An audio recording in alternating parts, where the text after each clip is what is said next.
ఏపీలో కొత్తగా 10,000 రేషన్ షాపులనైతే ఏర్పాటు చేస్తారు అని మనం గత వీడియోలో అయితే చెప్పుకున్నాం కదా! అవి మొత్తం 10,000 కాదు 10,500. కాకపోతే అందులో కొత్తగా ఏర్పాటు చేసేవి కేవలం 4,000 మాత్రమే. మిగిలిన 6,500 రేషన్ షాపులు కూడా ప్రెజెంట్ ఇన్‌చార్జ్ రేషన్ డీలర్లు అయితే వర్క్ చేస్తున్నారు.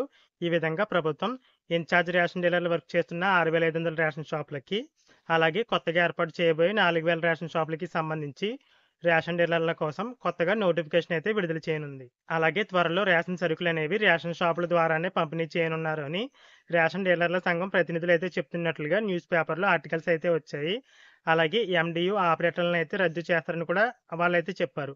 ఈ విషయం అయితే ప్రభుత్వం అధికారికంగా అయితే చెప్పడం లేదు గానీ, గతంలో నాదెండ్ల మనోహర్ గారైతే ప్రభుత్వానికి ఎండీయూ ఆపరేటర్లను కొనసాగించే ఉద్దేశం లేదని మాత్రం చెప్పారు. రేషన్ సరుకులనేవి రేషన్ షాపుల ద్వారానే పంపిణీ చేసేందుకు ప్రభుత్వం ఇప్పటికే ఏర్పాట్లు చేసినట్లుగా న్యూస్ పేపర్‌లో ఆర్టికల్ అయితే వచ్చింది. మీకు కాకినాడ జిల్లాకి సంబంధించి ఆ ఆర్టికల్ అయితే స్క్రీన్ పైన అయితే చూపిస్తున్నాను చూడొచ్చు. ఈ జిల్లాల్లో చాలా మండలాల్లో ఇప్పటికే రేషన్ కార్డుల మ్యాపింగ్ అయితే పూర్తయినట్లుగా అయితే ఆ ఆర్టికల్‌లో అయితే రాశారు.